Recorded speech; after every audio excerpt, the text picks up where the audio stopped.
أعوذ بالله من الشيطان الرجيم بسم الله الرحمن الرحيم. Alloh subhanahu va taolaga har barcha maqtovlarimiz, hamd sanalarimiz bo'lsin muhtaram qardoshlar. Alloh taola bizni yo'qdan bor etdi, rizqlantirdi. Bizga baxt, saodat, qayg'u hasratni da beruvchi. Shul vaqtda bir narsa bermasa da Alloh taola bizni maqtovlarimizga har vaqt loyiqli bo'ldi. Aның soңгы payg'ambari Muhammad Mustafa sallallohu alayhi va sallamga yurak turlarimizdan chiqqan salovat sharifalarimiz erishsa edi. Muhtaram qardoshlar, endi bugun сөйләшеп китәсе сүзебез иншаллах искә төшереп китәсе килгән иде. Шушы дөнья белән алданмау турында. Muhtaram qardoshlar, мөселман кешесенең иң беренче максаты ахират булырга тиеш. Без моны бөтенебез дә аңлыйбыз, беләбез. Ләкин нишләптер яши ахират безнең икенче планга күчә. Ахират әле бик ерак кебек. Әле кайчан килеп җитә әле ул? Кайчан хисап була әле ул шулай бит? Шулай тыела башлый. Дөнья ул менә хәзер монда бүген. Кул суздың да, алдың гына. Инде мөхтәрәм кардәшләр, дөнья белән алдану дигән сүз бу нәрсәне аңлата? Бу нәкъ менә шушы ахиратны икенче планга кую дигән сүз. Дөнья беренче урында, ахират икенче урында була. Беренче урында дөнья булса кеше нишли? Беренче урында дөнья булса кеше ризыгын кайгырта башлый. Шушы ризык өчен ул теләсә кайсы принципларын сатырга әзер була башлый. Дөньяны беренче урынга кую шуны аңлата. Шуңа күрә дә эштән куабыз дисәләр, син калтырап төшәсең дә принципларыңны сатып җибәрәсең. Әгәр дә фәләнч сиңа бер нәрсә әйтәм дисә, куркып каласың. Я булмаса, фәлән кешегә дөреслекне, хаклыкны әйтергә кирәк икәнен беләсең, әмма әйтсәң, дөньяви яктан зыян килгәнен син куркасың. Менә шулай итеп бу дөньяны беренче урынга кую була, мөхтәрәм кардәшләр. Бүгенге көндә кызганычка каршы күбебез, мен әйтмим теге сез дип, күбебез, без дә, мин дә керәм монда. Кызганычка каршы дөнья безнең өчен беренче урында, ахират түгел. Ахирави максат белән, ният белән яшәү юк кызганычка каршы. Инде мисал итеп китергәнем бар, шулай бит өйләнгән, кияүгә чыккан вакытта да, гаилә мәсьәләсендә дә. Күп яшь егетләребез мөселман кызларын түгел, яулыксыз, диндә булмаган, хәтта мөселман булмаган кызларны сайлыйлар. Бу дөньяны беренче урынга кую дигән сүз. Шулай ук аерылыша башлаганда да нинди сәбәп белән аерылышасыз дип сорагач, дөньяви сәбәпләрне әйтә башлыйлар. Теге җитми, игътибар җитми, акча җитми, фәлән тегесе монысы. Ахират сәбәпләре түгел, дөньяви сәбәпләр. Чөнки дөнья беренче урында тора. Балаларга тәрбия биргән вакытта да беренче тәрбия нинди? Дөньяви тәрбия. Әле без аларны дини мәдрәсәгә алып барырга ашыкмыйбыз. Развивашкаларга йөртәбез, шулай бит. Дөньяви яктан алар үскән булсыннар. Мәдрәсә бетерергә була вечерний. Бөтен кешеңне биреп, ул укырга тиеш экономист яки юристка. Әйтми бөтен кеше мәдрәсәгә керсен дип әйтмим, алай түгел. Ләкин сәләте, таланты була торып та, шулай бит барбер дөньяви якны кайгыртабыз. Дөнья барсын алга. Дөньяны әлеге дә баягы алга бармасын да дип әйтмибез, мөхтәрәм кардәшләр. Тагын дөрес аңлагыз. Ләкин ахиратны икенче урынга калдырырга ярамый. Ахират сәбәпләре, ахират максатлары, алар әлбәттә инде гел беренче урында торырга тиеш. Иң беренче үзеңнең ахиратыңны уйларга тиеш. Аллаһ Тәгалә миннән риза булырмы? Аллаһ Тәгалә нәрсә сорый, нәрсә дип әйтә бу очракта? Кичә менә бер егет шулай сорау язып җибәрә. Хәзрәт ди, менә мин көн төн эшлим ди. Көндез таксида, кич белән компьютер артында Коръәнгә, дингә вакыт әз кала. Мин нишләргә тиеш ди, ничек яшәргә тиеш мин ди. Әлбәттә бу кешегә син менә Коръән укы, намаз укы дип кенә әйтеп булмый, шулай бит. Дөньясын да алып барырга кирәк. Ләкин шул ук вакытта сахабалар нишләгәннәр? Алар дөньяда кирәген алганнар. Артыгын түгел, кирәген алганнар. Кирәген алгачтан калган вакытны дингә багышлаганнар. Әгәр дөньядан кирәген алсак, тиешле яшәргә кирәклеген. Шулай бит. Вакыт кала. Ләкин артыгын таләп итә башласак, вакыт калмый. Көн-төн йөрсәң дә, бөтен акчаны эшләп бетерә алмыйсың син. Әле бер көнне карага туры килде бер язучы турында, балалар язучысы. Эдуард Успенский. Ишеткәнгез бармы? Простоквашино, шуларны язган Чебурашканы уйлап чыгарган кеше. Аннан сораганнар: "Синең максатың нәрсәдә?" Дигәчтен, ул нәрсә дигәнне ничек уйлыйсыз? Бөтен дөнья балаларын бәхетле итәргә телим дип уйлыйсың. Шулай дип нияте шундый булганмы? Я булмаса бик күп матур әкиятләр язарга телим дип дигән ният булганмы? Ул әйткән, дөньядагы бөтен акчаны эшләп бетерәсем килә дигән. Көн-төн шуңа күрә ул эшләгән, гел эштә, гел судларда йөргән, чөнки Чебурашканың берәр исемен куллансалар, фотографиясын куллансалар, судка бирергә кирәк, шулай бит авторские права тегеләй булай. Көн-төн судта йөргән. Менә ул хәзер вафат, ул дөньядан китеп барды. Мен ачуланасым килми. Бер кызык өчен генә аның турында бер материал карадым, шу шарада шуңа күрә аны телгә алам. Күбесе шулай. Ни хатыны, ни балалары берсе дә яратмый аны. Ни дусларының турында берсе дә матур сүз белән искә алмыйлар. Эшләгән акчасы кая? Калды. Шулай алып китә алмады. Йортлары, чит илдә йортлары, мондагы йортлары, коттеджлары, квартирлары Мәскәүдәге тегесе бик күп, малы бик күп. Бөтенесе монда калды. Менә шуңа күрә, мөхтәрәм кардәшләр, шулай ул дөнья белән алдану дигән нәрсә. Дөнья өчен дип дусларыңны югалтып бетерәсең, шулай бит. Балаларың синнән читләшә башлый. Ни өчен читләшә? Чөнки син аларга акча җәллисең. Белмисең, бу үз балаларыңга да. Ул да шулай булган. Үз балаларына акча бирмәгән. Менә шулай итеп, мөхтәрәм кардәшләр, инде дөнья белән алдану дигән нәрсә бар. Мөселманнар да шуңа кирип китте. Бөтенебезнең матур, рәхәт яшисе килә. Аның өчен инде бу дингә башка бергә буш вакыт калмый. Иртә китәбез, кич кайтабыз, арып талып җыгылабыз, шулай бит инде. Тәһаҗҗүдләр инде ул фантастика. Шулай бит. Тәһаҗҗүдләр ул фантастика. Төнлә торып намаз укый, какой андай. Тәһаҗҗүд вакытында без җыкларга ятабыз гына әле. Шулай бит. Җыкларга ятабыз гына тәһаҗҗүд вакытында 2дә, 1дә. YouTube'та кызык әйберләр бар анда, карарга кирәк ансында. Менә шулай итеп, мөхтәрәм кардәшләр, алдану бара мөселманнар тарафыннан да кызганычка каршы. Мөселманнар үз диннәрен беренче чиратка куйсалар, икесе дә булыр иде әлбәттә. Дөньясы да ахирәте дә бар иде аның. Алай гына түгел, мөселманнарның эшләре рәтләнер иде. Дөнья эшләре дә рәтләнер иде. Әгәр дә ахирәтне без беренче чиратта уйлый торган булсак, һәм дөньяда, мөхтәрәм кардәшләр, гел начарга бармас иде. Без бит гел зарланабыз. Һаман гаделсезлек, начарлык, тегеләй, булай дибез. Әлбәттә, дөнья кагыйдәсенә биеп торсаң, ул гел шулай булачак. Дөньяны син үз кагыйдәңгә биетергә тиеш, мөселман кешесе буларак. Ислам дине безне шуңа өйрәтә. Аллаһ Тәгалә Коръән-и Кәримдә әйтә: "Бисмиллаһир-рахманир-рахим. Фала тагурраннакумул хаятуд дунья ва ла ягурраннакум биллаһил гарур." Бу дөнья тормышы сине алдамасын ди. Аллаһ Тәгалә әйтә: "Һәм алдаучы да сине алдамасын ди." Кем ул алдаучы? Ул шайтан. Шайтан һәм дөнья тормышы сине алдаламасын ди.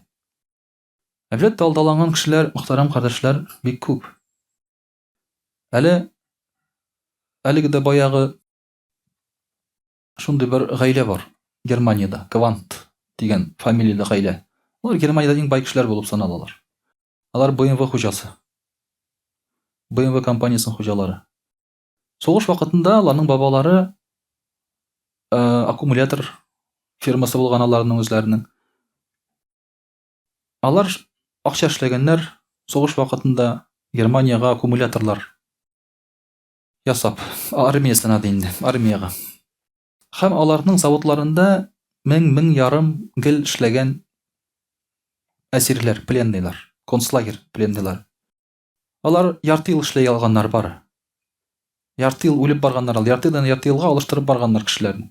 Ашатмаганнар да, эчертмәгәннәр дә җүнләп аларга. Саклау әйберләр дә бирмәгәннәр, чөнки аккумулятор кислота, анда бит сакларга кирәк. Кем аккумулятор белән эшли, аларның үпкәләре бетә. Шундук. Менә ремзонларда кем аккумулятор белән эшли, шул гаиләгә килгән, гаиләнең балаларына килгән. Аларның заводларында эшләгән бабайлар хәзер инде пленныйлар исән калганнар. 1-2 кеше анда исән калганнар. Менә ди, сездән бераз компенсация алып булмасмы икән безне шулай тилмерткән өчен ди инде. Юк ди, без гаепле түгел аңа ди. Заманасы шулай аның ди.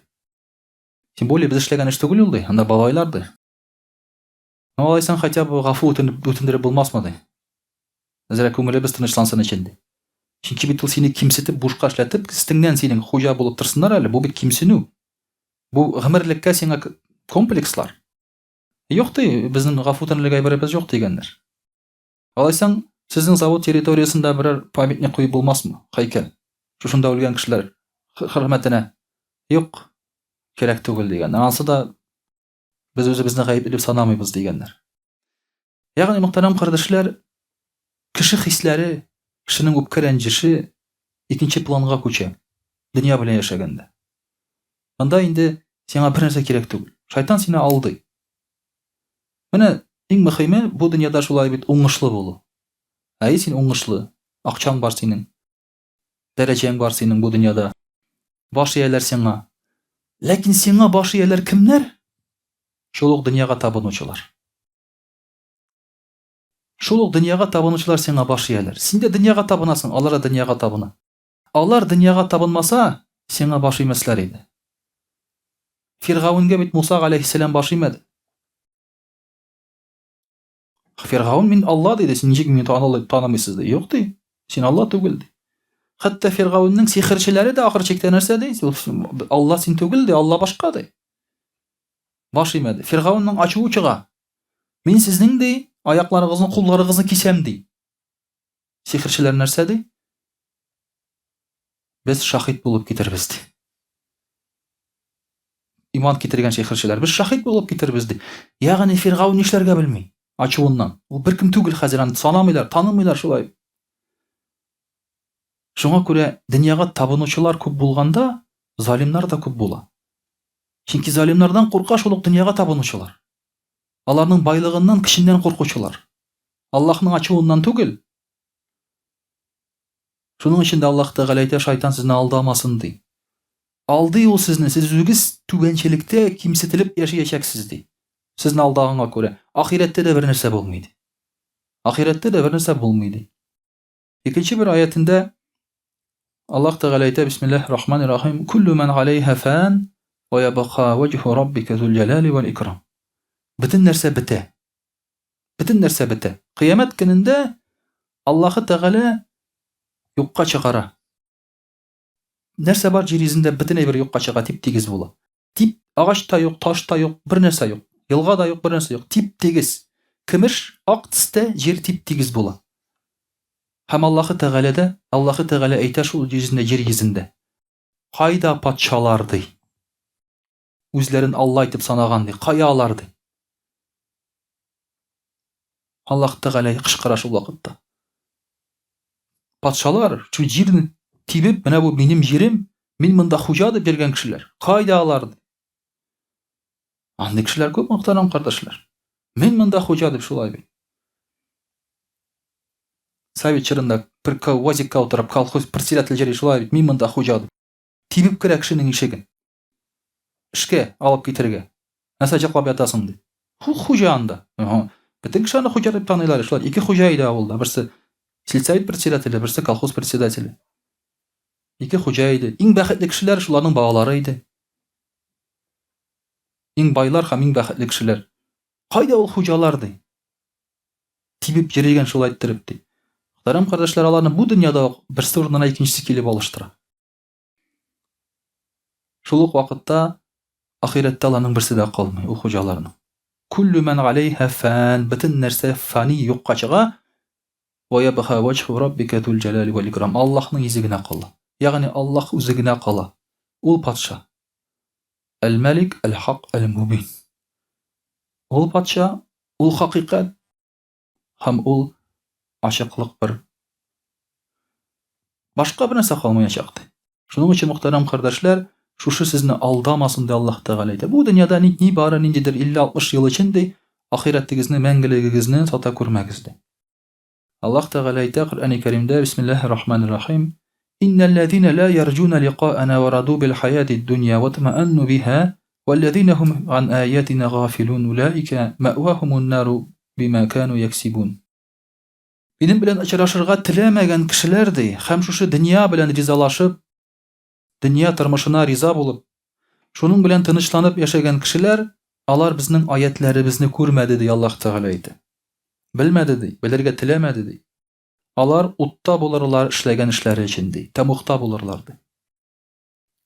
Çından da bu mümkünde köp kişiler bit Allah Teala turunda uylarga tilemilerdi. Anın bilen uçraşabız, көрüşebіз dip tile uylamıylardı. Hatta anın bilen uçraşırga, көрüşürge tilemilerdi.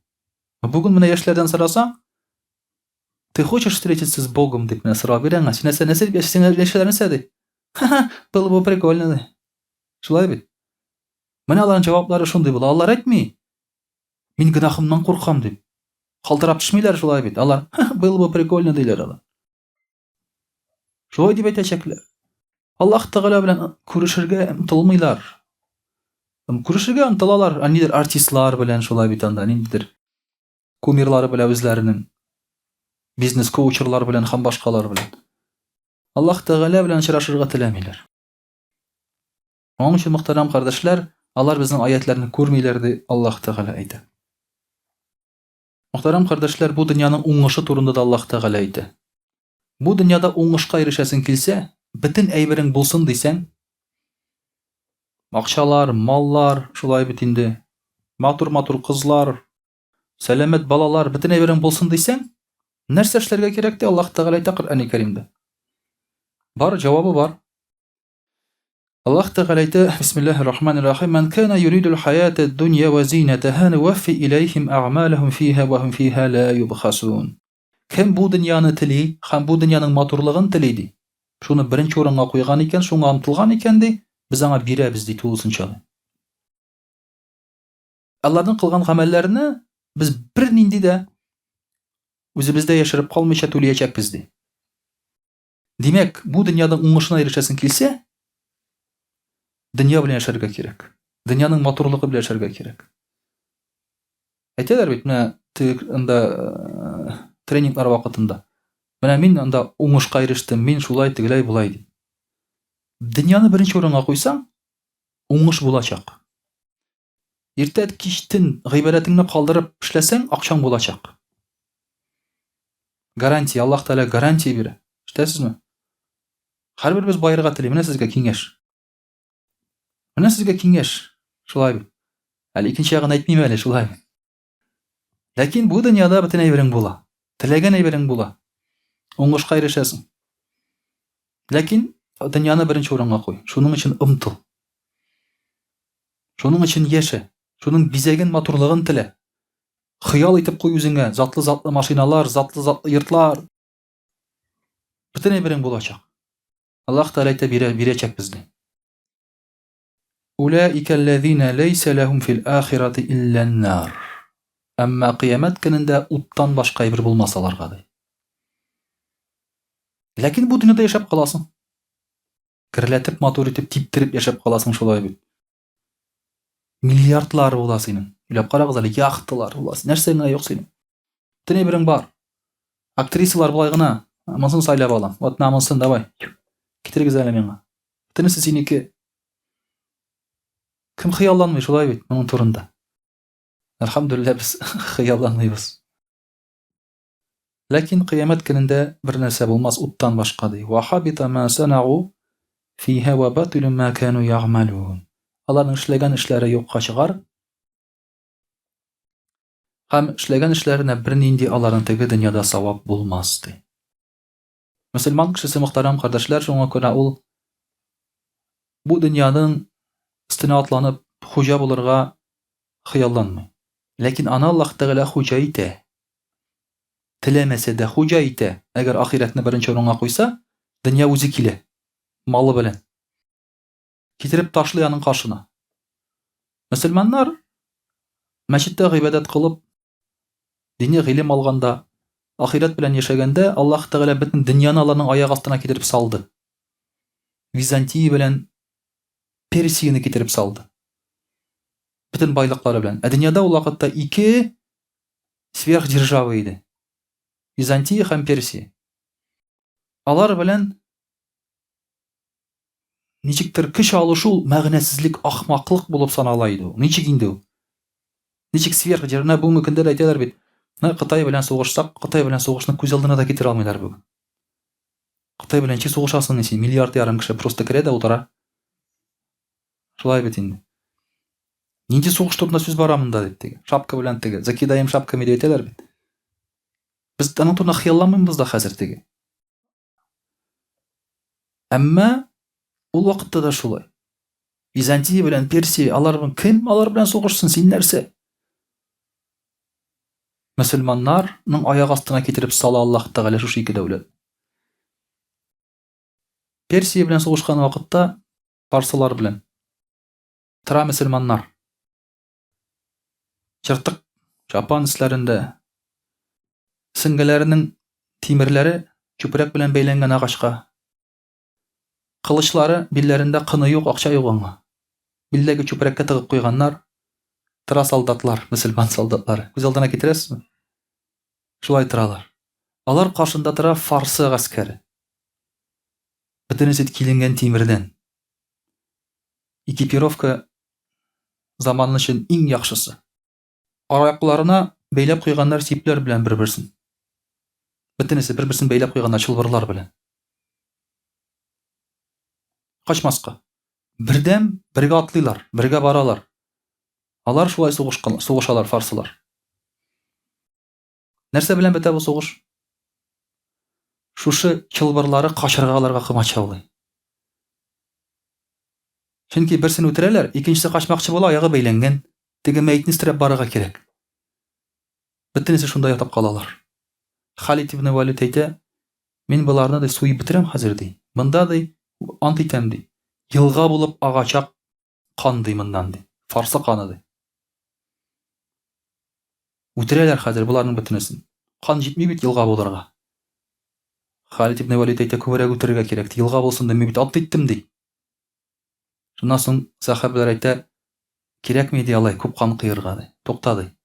Вәгъдәңне үтәр өчен ди, анда елга бар ди, шунда ерак түгел. Шул елганың суын монда барыйк ди, казып ди. Шушы канны юсын да, канлы су булып, аксын елга булып, синең вәгъдәң үтәлер ди. Уйлап карагыз әле, ничеләр? Вәгъдәсен үтиләр шулай әйттер. Шул кешеләрне күргәч алар качмыйлар бит. Мәгънәсезлек бу ди. Әйтә, ант итәм ди. Аларның каннары су булып агачак ди. Штансыз менә шундый хәлдә торган сахабалар шулай бит инде. Инде мөхтәрәм кардәшләр, бу нигъмәт ул бирелә ахиратны беренче урынга куйган өчен. Шуңа күрә технология тегесе фәлән фәсмәттән, ләкин беренче урында тора ахират. Ахират беренче урында тора. Әбу Суфьяннар шулай сугышкан вакытта бер сугышта җиңелә башлыйлар. Алларында тора гаскәр, кире чигенә башлыйлар булар хәзер. Чигенгән вакытта булар хатыннары белән сугышка баралар. Хатыннарын алар ярдәмгә инде, булышырга, пешерергә, анда яраланса бәйләргә. Чигенеп кире кайтып кире борылалар атлары белән. Хатыннары сеңгеләр тотып буларга каршы чыгалар. Или тегендә үләсез, или без үтерәбез ди сезне. Хатыннары әйтә. Әгәр дә кире кайтасыз икән, җиңелеп ди. Сезнең белән җакламыйбыз, сездән аерылып бетәбез ди, сез безгә ир түгел ди. Хатыннар әйтә. Абу Суфьян әйтә, безгә дә тегеләр белән сугышырга әйбәтрәк, хатыннар белән сугышырга караганда. Әйдә китеп борылабыз ди. Шулай ди хатыннары. Бүген безнең хатыннар нәрсә ди? Шуба, Мальдивы. Мани, бабки, iPhone. Шулай бит. Акча кирәк миңа, iPhone кирәк миңа. Ана бер дус малай хәзер айрыла. Хатынына iPhone алып бирмәгән туган көненә. Китайский телефон алып биргән, iPhone алырга кирәк булган. Айрылып җыриха. Ниндистанда нәрсә ул, шулай бит. Ахират, дөнья. Давай, син эшлә. Менә шулай мөхтәрәм кардәшләр. Шуңа күрә гаиләдә син үзең дә ахиратны беренче урынга куйсаң, була икесе дә. Ләкин дөнья кирәк булса, дөньяны бирә Аллаһ Тәгалә. Проблем юк. Шуңа күрә бүген дөньяга хуҗа, мөселман булмаган кешеләр. Бұл ғаділсіздік түгіл, бұл Аллах тағала айтқан уағда бұл. Миллиардерлар бүгін ТНС-де шетелде отыралар. 10 миллиардерінің 8 Америкада яши. Ақчалар бар, анда ақчалар бітті шундай ата. Ләкин енді ақират жоқ деп мұхтарам қардашлар. Шоңа көре енді мыналарға керек.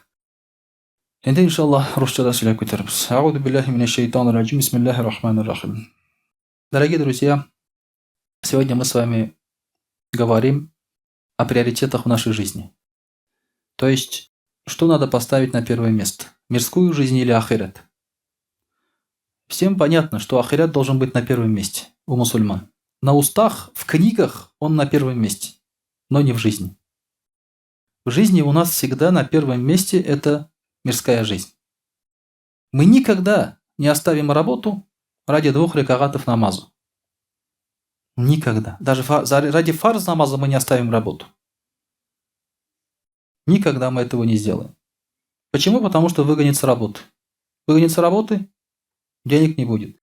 Денег не будет, айфона не будет, машины не будет, ипотеки не будет, суши-муши не будет, да, и так далее, и так далее. Этого всего не будет. А пророк, саллаллаху алейхи ва саллям, сказал, 2 раката утреннего намаза, сунны, дороже, чем весь этот мир и все, что в нем находится. Дороже, дорогие друзья. 2 раката сунны утреннего намаза. Это еще не фарз, а фарз еще дороже. А фарз уже не с чем сравнить просто. Потому что если сунна дороже всего, что есть в этом мире, а фарз тогда сравнивать не с чем, уже все, закончилось все. Уже все закончилось.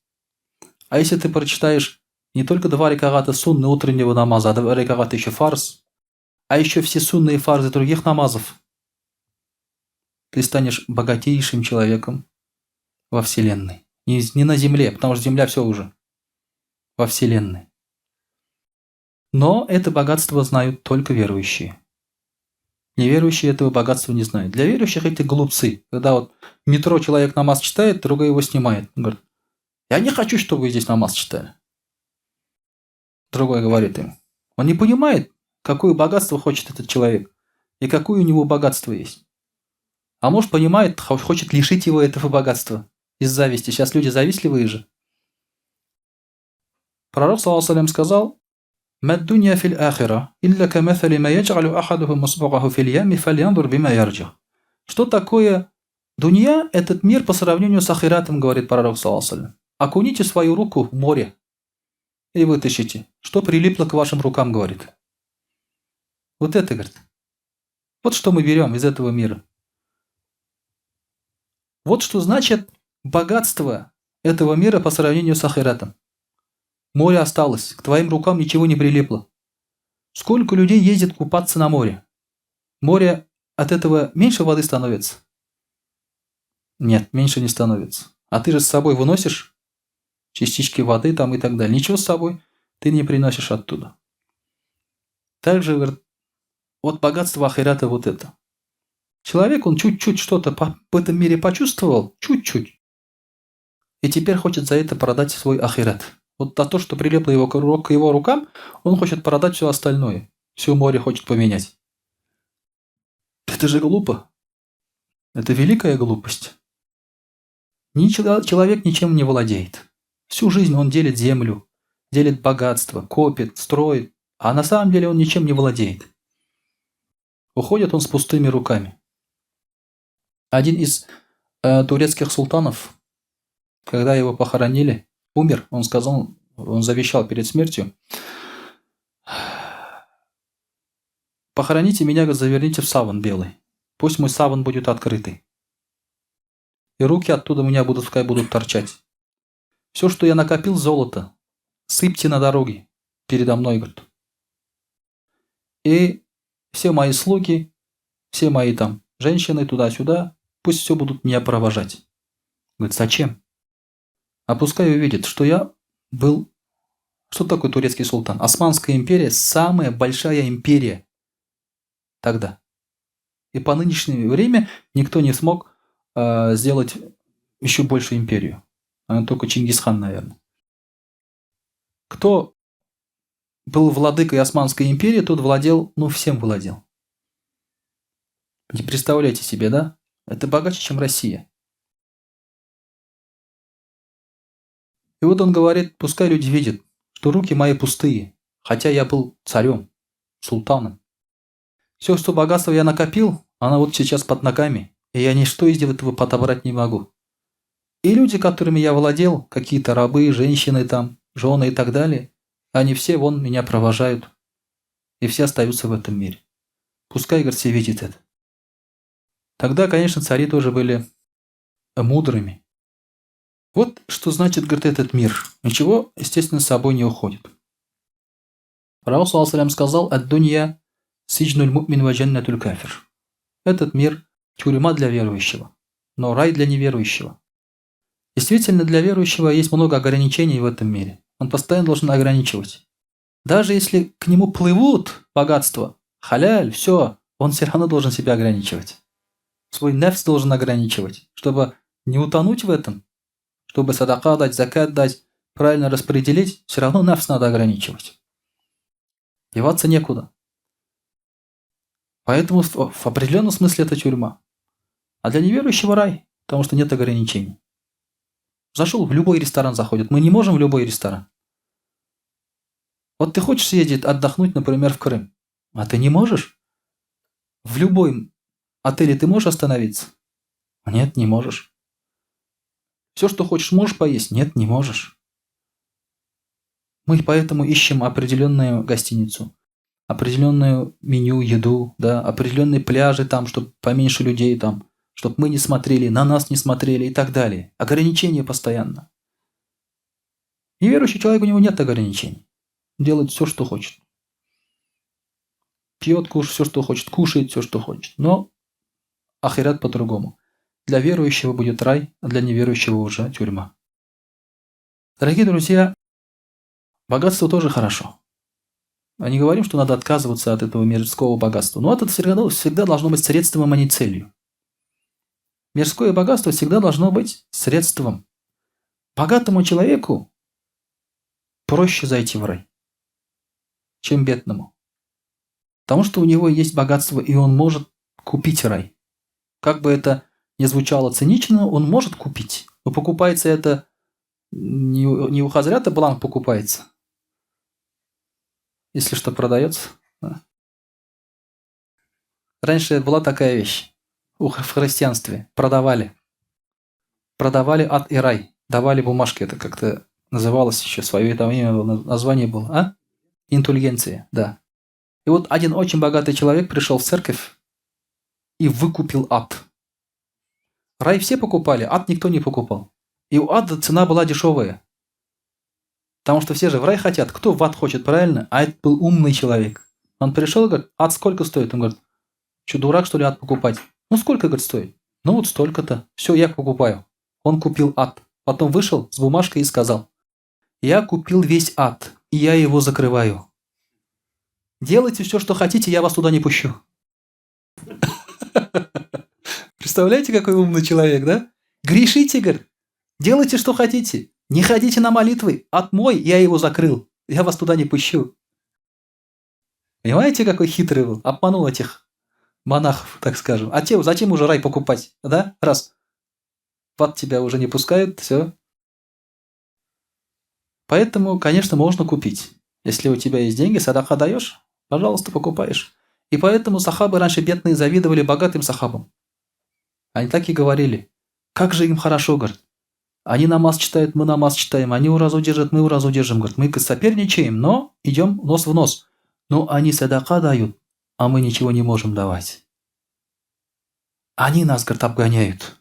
Они жаловались пророку, саллаллаху алейхи. Это, говорит, несправедливо. Они нас обгоняют. Но пророк, саллаллаху алейхи, тогда он сказал, да, что улыбка садака, правдивые слова садака и так далее, зикр садака. Бедные люди могут так, как, по крайней мере, приблизиться. А богатый человек, он получает уважение из-за богатства, из-за щедрости в этом мире и в ахирате. Но, к сожалению, на полдня они все равно зайдут в рай попозже. На полдня. На 500 лет это. Полдня – это 500 лет. Богатый человек. Поэтому, если вы богаты, придется вам подождать. чем в рай войти. Да, сейчас вот бедные улыбнулись. Даже радуются бедные сейчас. Альхамдулилля, хоть какая-то радость, да? А то в этом мире мучаемся, да, хоть какая-то радость. Поэтому Пророк саллаллаху алейхи сказал: «Ни'маль малю салиху лирраджули салих». Имущество, хорошее имущество, хорошо для кого? Для хорошего человека. Если человек хороший, то имущество ему не повредит, потому что он будет садака давать, он будет зарабатывать себе рай.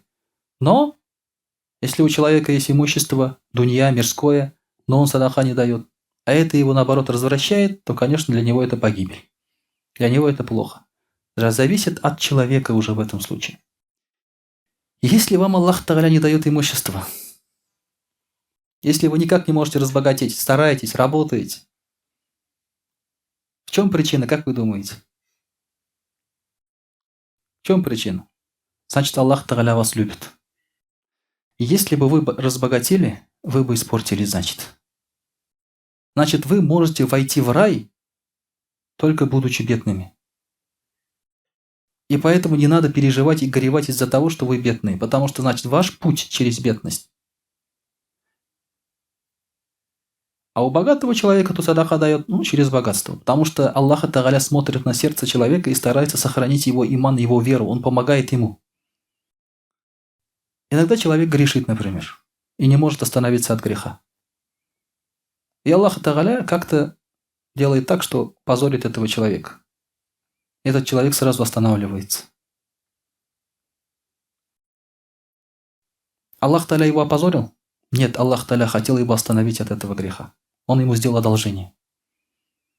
Поэтому, даже если нам плохо в этой жизни, не думайте, что Аллах Тааля сделал вам плохо. Нет. Люди сейчас умирают от коронавируса. Возможно, Аллах Тааля сделал одолжение этому человеку. Какое? Он всю жизнь жил, грешил, много грехов насобрал. А перед смертью Аллах Тааля помучил его. И он из-за этого был прощен. Вы знаете историю, я уж возьму у вас немножко времени, но очень такая воодушевляющая история. Вы знаете историю, когда встретились два ангела.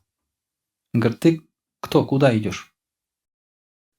Он говорит: я, ангел, Аллах Тааля меня послал к иудею одному. Зачем, говорит? Этот иудей лежит, говорит, при смерти и хочет покушать вот эту рыбу, очень вкусную, редкую. Я должен эту рыбу найти в море, загнать в порт, где живет этот человек, иудей, загнать в сети к рыбакам, которые ловят рыб. Потом эту рыбу я должен проконтролировать, чтобы он попал на рынок, и я должен проконтролировать, чтобы жена этого иудея купила эту рыбу, принесла к нему, приготовила, и чтобы он это поел. Вот как моя задача в этом заключается. А ты, говорит, что делаешь? А меня, говорит, Аллах Тааля послал к мусульманину. Мусульманин лежит при смерти.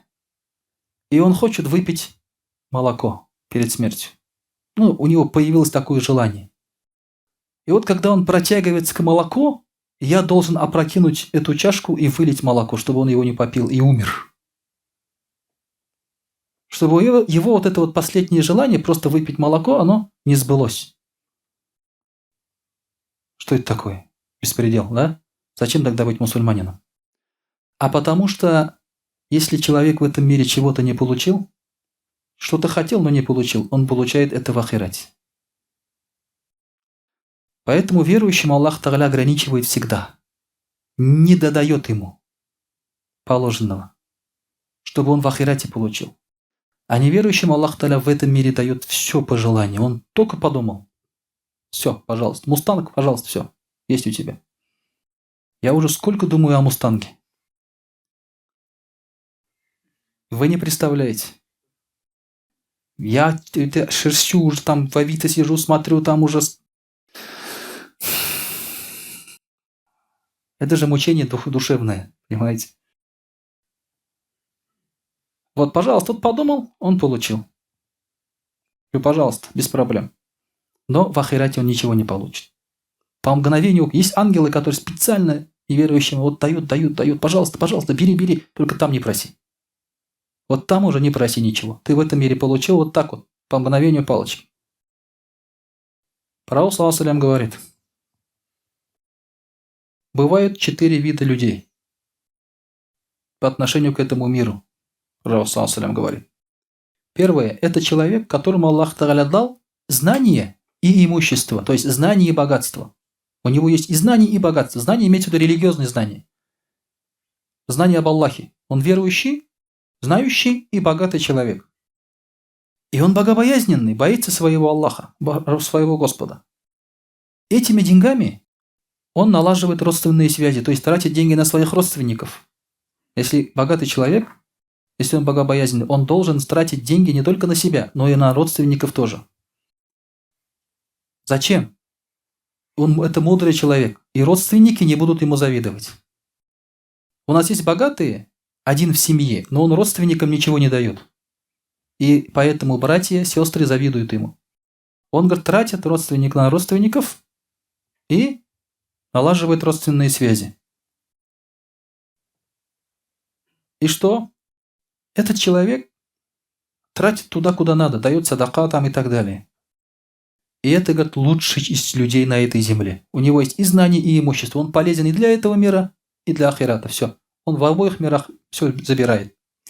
Есть второй тип людей. У них есть только знания, есть только вера. Денег нет. Есть только вера, но денег нет. Но он сказал, если бы у меня было имущество, как у того-то, богатого человека, я бы тратил на то-то, то есть на хорошие дела. Как он. На родственников, на религию, на ислам, мечети строил бы там и так далее, садака давал бы. Аллах Тааля говорит, ему по его намерению будет такой же уровень. Представляете, если у вас нет денег, просто лежите и мечтайте. Если бы у меня были деньги, я бы мечеть построил, я бы там садака дал туда-сюда. Все. У вас будет такой же саваб. Один человек в пустыне увидел барханы и сказал, о, если бы эти барханы были золотом, я бы все это раздал на пути Аллаха. Он подумал про себя. И он пришел в город один. В этом городе сидел Муса, алейхиссалям, Моисей. Муса, алейхиссалям, увидел его и говорит, Аллах Тааля принял твой садака. Он говорит, какой садака? Я вообще из пустыни пришел без денег. Бедный. Бархан и золото. Не помнишь, говорит? Поэтому у мусульманина ниет, это уже саваб идет. Но только когда нет денег, это запомните. Когда есть деньги, деньгами надо давать. А сейчас, я знаю сейчас. Там посмотрите в сторону ящика, скажете, я ниет сделал. Это так, это не пойдет. Есть третий тип людей. Третий тип людей. Аллах Тааля дал ему имущество, но не дал знаний. Это человек неверующий, глупый, небогобоязненный. Что он делает с этими деньгами? Он не тратит ни на родственников, он не тратит никуда на роскошь, на разврат. Он тратит просто на плохие вещи эти деньги. И что? Это, говорит, худший из людей. Он бестолковый. Тратит деньги на плохие вещи, на разврат. Это бестолковый, говорит, худшие люди. Есть, говорит, четвертый вид людей, у которого нет ни знаний, ни денег. Бедный, глупый человек. Но он лежит и мечтает. Если бы у меня были деньги, я бы тратил их на женщин там, на разврат и так далее, и так далее. На яхты там всякие, да? Ему, говорит, по намерению будет. Тоже.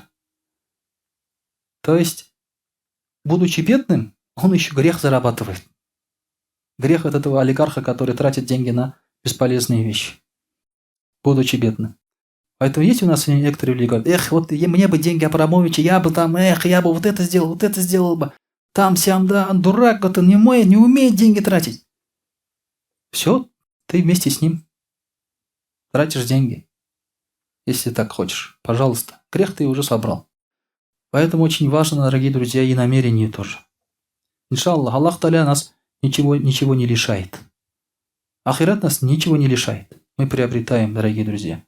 Только поставьте ахират на первое место. Аллах Тааля и в этом мире тебя не унизит. И в ахирате, иншаллах, будешь выше всех. وأقول قولي هذا وأستغفر الله الغفار لي ولكم ولسائر جماعة المسلمين الحاضرين أجمعين إنه هو الغفور الرحيم الجواد الكريم سميع الدعاء.